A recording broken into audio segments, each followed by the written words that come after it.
Pass विद्यार्थ्यांसाठी आनंदाची बातमी आहे. महाज्योती संस्थेमार्फत सरकारकडून 12वी पास झाल्यानंतर जेई असेल, नीट असेल, MST CET असेल, याचं जे काही ट्रेनिंग आहे ते तुम्हाला मोफत दिलं जातं आणि त्यासोबतच तुम्हाला टॅबलेटसुद्धा दिला जातो आणि रोज 6 GB इंटरनेटसुद्धा दिलं जातं. आता या योजनेसाठी कोण ॲप्लाय करू शकतं, यासाठी पात्रता काय आहे, कोणकोणती कागदपत्रे लागतात आणि याचा जो ऑनलाईन फॉर्म आहे तो कशा पद्धतीने भरायचा आहे, या व्हिडिओमध्ये आपण तुम्हाला A to Z माहिती सांगणार आहे. तर व्हिडिओ नक्की आपला शेवटपर्यंत पहा. चॅनलवरती पहिल्यांदा आला असाल चॅनलला सबस्क्राईब करून ठेवा. अशाच महत्त्वपूर्ण व्हिडिओज तुम्हाला मिळत राहतात. तर चला मित्रांनो, व्हिडिओ सुरू करूया. मित्रांनो, सर्वात प्रथम आपण नोटीस पाहूयात काय काय माहिती जी आहे ते इथे देण्यात आलेली आहे. तर इथे पहा, महाज्योती संस्था महाराष्ट्र शासनातर्फे ही नोटीस काढण्यात आलेली आहे, ज्यामध्ये जेई, नीट, MST CET 2025-27 परीक्षा पूर्व ऑनलाईन प्रशिक्षणाकरिता योजनेचा तपशील. काय तपशील आहे? महाराष्ट्र राज्यातील इतर मागासवर्ग, भटक्या जाती, विमुक्त जाती तसेच विशेष मागास प्रवर्गातील विद्यार्थ्यांना महाज्योतीमार्फत जेई असेल, नीट असेल, MST CET बॅच 2025-27च्या पूर्वतयारीसाठी मोफत ऑनलाईन पद्धतीने प्रशिक्षण देण्यात येत आहे आणि त्याचकरिता इच्छुक विद्यार्थ्यांकडून ऑनलाईन पद्धतीने अर्ज मागवण्यात येत आहेत. सदर योजनेअंतर्गत महाज्योतीतर्फे विद्यार्थ्यांना ऑनलाईन प्रशिक्षणासाठी मोफत टॅब व 6 GB इंटरनेट पर दिवसाला डाटा पुरवणार आहे.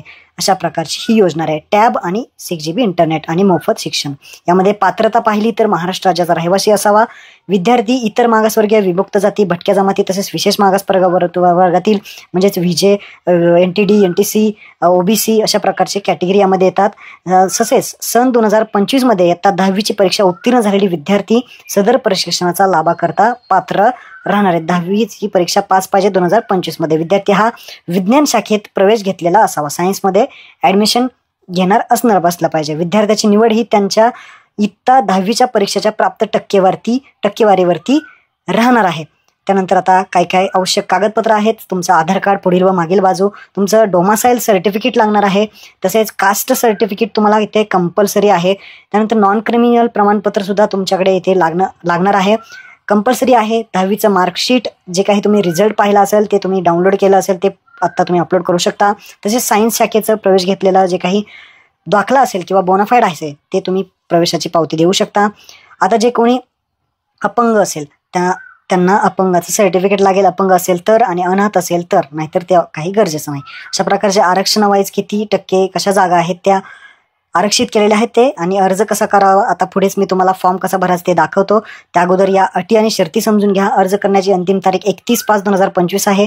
पोस्टाने किंवा ईमेलद्वारे अर्ज इथे विचारात घेतला जाणार नाही. अर्ज ऑनलाईनच भरायचा आहे. जाहिरात रद्द करणे, मुदतवाढ करणे, अर्ज नाकारणे हे सगळे महासंचालन व्यवस्थापनालय महाज्योती यांच्याकडे राहणार आहेत. कोणत्याही माध्यमातून अंतिम निवड प्रक्रियेदरम्यान प्रशिक्षणा कोणत्याही टप्प्यावर उमेदवारी सादर केलेली माहिती चुकीची किंवा माहिती चुकीची भरली, दिशाभूल करण्याचा प्रयत्न केला तर त्यांची निवड रद्द करण्यात येईल. अर्ज भरताना कोणत्याही प्रकारची अडचण येत असेल तर तुम्ही हेल्पलाईन नंबरवरती कॉल करू शकता. आता ऑनलाईन फॉर्म कुठे भरायचा, कसा भरायचा ते सांगतो. इथे यायचे तुम्हाला सर्वात पहिल्यांदा या वेबसाईटची लिंक तुम्हाला खाली डिस्क्रिप्शन बॉक्समध्ये दिलेली आहे. महात्मा ज्योतिबा फुले संशोधन परिषद संस्था महाज्योती. इथे आपल्याला फॉर्म भरायचा आहे. तर इथे आपल्याला मोबाईल नंबर टाकून सबमिट करायचा. जसं तुम्ही सबमिट कराल तर इथे पाहू शकता तुमच्या मोबाईलवरती एक OTP पाठवला जाईल. तो OTP इथे टाकून घ्यायचा आणि सबमिट पर्यावरती क्लिक करायचा आहे.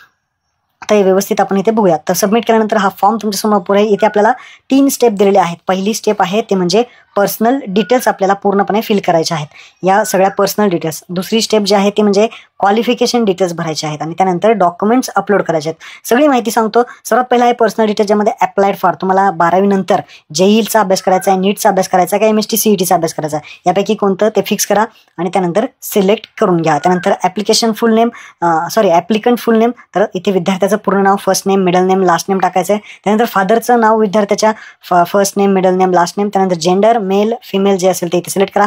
डेट ऑफ बर्थ इथे तुम्हाला यामधून जे कॅलेंडर आहे बर्थ डेटचं ते बॉक्स येईल, त्यातून तुम्ही डेट ऑफ बर्थ सिलेक्ट करा. त्यानंतर आर यू अन ऑर्फन, अनाथ आहेत का? अनाथ असाल तर येस करायचं आहे. कशामधून अनाथ? हा संस्थेकडून किंवा संस्थेच्या बाहेरून, तर ते सिलेक्ट करू शकता. अनाथ नसाल तुम्ही डायरेक्टली नो ऑप्शनवरती क्लिक करा. त्यानंतर are you person with disability, अपंग आहात का? अपंग असाल तर येस करा. आणि कशामध्ये अपंग आहे यामध्ये कॅटेगरी दिलेल्या आहेत उजव्या साईडला, त्यापैकी एक कॅटेगरी सिलेक्ट करा. अपंग नसेल तर नो ऑप्शनवरती क्लिक करायचं आहे, तर डायरेक्टली खाली यायचं आहे, बाकी काही करायची गरज नाही. सोशल कॅटेगरी तुम्ही OBC मध्ये आहात का, VJ मध्ये आहात का, NTB, NTC, NTD, SBC यापैकी कोणत्या कॅटेगरीमध्ये तुम्ही आहात, या कॅटेगरीतलेच फक्त इथे अर्ज तुम्ही करू शकता. तर जी काही तुमची कॅटेगरी ती कॅटेगरी सिलेक्ट करा. त्यानंतर तुम्हाला कास्ट विचारलं जाईल. ज्या कॅटेगरीमध्ये तुमची कास्ट येते ती कास्ट इथे शोधा किंवा डायरेक्टली आपलं एक पहिलं अक्षर तुम्ही सर्च करू शकता. इथे आपली कास्ट सिलेक्ट करायची. त्यानंतर इन्कम ग्रुप आपला नॉन क्रिमिनल इथे सगळ्यांना सिलेक्ट करायचा आहे. त्यानंतर आधार नंबर विचारला जाईल, तर आधार नंबर विद्यार्थ्याचा इथे टाकायचा आहे. नॅशनॅलिटी इंडियन सिलेक्ट करायची आहे. डोमासाईल आपला जो डोमासाईल सर्टिफिकेट आहे ते कोणत्या जिल्ह्यातलं तुमचं आहे तो जिल्हा इथे सिलेक्ट करा. त्यानंतर महाराष्ट्र स्टेट सिलेक्ट करा. रेसिडेंट टाईप तुम्ही अर्बन रूरल म्हणजेच तुम्ही शहरी का ग्रामीण भागात राहता, शहरी राहता का ग्रामीण भागात राहता ते सिलेक्ट करा. त्यानंतर प्रेझेंट ॲड्रेस आता तुम्ही कोणत्या जिल्ह्यामध्ये राहता तो जिल्हा, आता तुम्ही कोणत्या तालुक्यामध्ये राहता तो तालुका, आता तुम्ही कोणत्या गावात राहता, आता तुमच्या गावाचा काही ॲड्रेस आहे, कुठला वार्ड वगैरे असेल किंवा काही नाव असेल किंवा रोड वगैरे रस्ता वगैरे काय असेल, पिनकोड आता जिथे राहता तो तुम्ही इथे सिलेक्ट करा, टाका. प्रेझेंट ॲड्रेस आणि परमनंट ॲड्रेस सेम असेल तर या बॉक्सवरती क्लिक करा. ऑटोमॅटिकली इथे फिलअप होईल. नसेल सेम तर तुम्ही इथली माहिती सगळी भरू शकता. खाली येऊन आपला अल्टरनेटिव्ह मोबाईल नंबर टाकू शकता, नाही तर सोडून द्या. एक ईमेल आयडी व्यवस्थित टाकायचा आहे आणि सेव्ह अँड नेक्स्ट बटनावरती क्लिक करायचं आहे. सेव्ह अँड नेक्स्ट केल्यानंतर क्वालिफिकेशन डिटेल्स विचारले जातील. यामध्ये काही नाही, एकदम सोपं आहे. पहिलं आहे name and place of the school, म्हणजेच नाव टाकायचं आहे तुमच्या शाळेचं आणि त्यानंतर त्याच्या पुढे ॲड्रेस टाकायचा आहे. नाव टाकून डॅश करून ॲड्रेस टाका, शाळेचा ॲड्रेस कुठे आहे ते. त्यानंतर बोर्ड टाका. बोर्ड तुमचं कुठलं होतं तर आपलं सगळ्यांचं महाराष्ट्र बोर्ड आहे. काही जणांचं वेगळं कोणतं बोर्ड असेल तर ते बोर्ड टाका. महाराष्ट्र बोर्ड टाकतो आणि त्याच्या पुढे तुमचं कुठलं जिल्ह्यातलं बोर्ड आहे ते तुम्ही इथे टाकू शकता. त्यानंतर इयर ऑफ पासिंगमध्ये आत्ता 2025च येणार आहे. त्यानंतर टोटल मार्क्स तुम्हाला किती पडलेले आहेत ते टोटल मार्क्स टाकायचे कितीपैकी आणि मार्क्स ऑफ 10मध्ये किती पडले ते इथे टाकायचे आणि पर्सेंटेज ऑटोमॅटिकली कॅल्क्युलेट होतील. त्यानंतर सेव्ह अँड नेक्स्ट बटनावरती क्लिक करायचं आहे.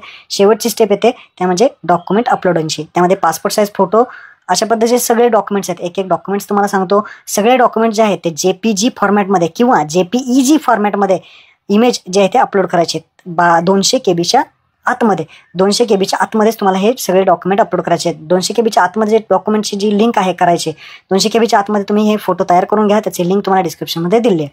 त्यानंतर आता इथे यायचे पासपोर्ट साईज फोटो, चूज फाईलवरती क्लिक करायचा, फोटो अपलोड करायचा, अपलोड इमेज पर्यावरती क्लिक करायचा. हा फोटो इथे तुम्हाला अपलोड झालेला दिसणार आहे. त्यानंतर सिग्नेचर आपल्याला अपलोड करायची आहे. सिग्नेचर चूज फाईलवरती क्लिक करा. जे काही सिग्नेचर आहे ते अपलोड करा. त्यानंतर जे काही आधार कार्ड आहे स्टुडंटचं कॅन्डिडेटचं ते सुद्धा तुम्हाला इथे फोटो अपलोड करायचा आहे 200 KBच्या आतमध्ये. चूज फाईलवरती क्लिक करायचं आहे, अपलोड करायचं आहे. त्यानंतर कास्ट सर्टिफिकेट तुम्हाला कंपल्सरी अपलोड करायचं आहे. जर अनाथ असाल तर काही गरज नाही, पण बाकीच्यांना सर्वांना कास्ट सर्टिफिकेट देणं गरजेचं आहे. त्यानंतर नॉन क्रिमिनल अपलोड करायचं आहे. अनाथ असाल तर लागणार नाही, पण सगळ्यांना बाकीच्यांना लागणार आहे. त्यानंतर SSC मार्कशीट जे ते डाउनलोड करून तुम्ही आत्ता जे रिझल्ट पाहिला ज्या वेबसाईटवर तिथून तुम्ही डाउनलोड करून इथे अपलोड करू शकता. 11th बोनाफाईड सर्टिफिकेट इथं 11thला ॲडमिशन घेतलेलं ते तुम्हाला इथे टाकायचं आहे. त्यानंतर 11th ॲडमिशनची रिसिप्ट पावती असते ती टाकायची आणि डोमासाईल सर्टिफिकेट अशा पद्धतीचे हे डॉक्युमेंट्स तुम्हाला इथे एक एक पद्धतीने अपलोड करायचे आहेत. ॲडमिशन घेतल्यानंतर सुद्धा तुम्ही हे करू शकता. त्यानंतर फायनल सबमिटवरती क्लिक करायचं आहे. आपला फॉर्म इथे कंप्लीट झालेला आहे. तर अशा पद्धतीने सर्व फॉर्म दिसेल, उजव्या साईडला फोटो दिसेल, ॲप्लिकेशन नंबर दिसेल, सगळी माहिती भरलेली तुम्ही इथे चेक करून घ्यायची आहे आणि त्यानंतर प्रिंट काढून घ्यायची. आपलं काम झालेलं आहे. आपला संपूर्ण फॉर्म इथे फिलअप झालेला. अशा पद्धतीने हा तुम्हाला फॉर्म भरायचा होता. महत्त्वपूर्ण हा व्हिडिओ होता. ही PDF आपली सेव्ह करून ठेवा. आपल्या मित्रांना सर्व 10वी पास झाल्यांना नक्की हा व्हिडिओ शेअर करायला विसरू नका. धन्यवाद. जय हिंद, जय महाराष्ट्र.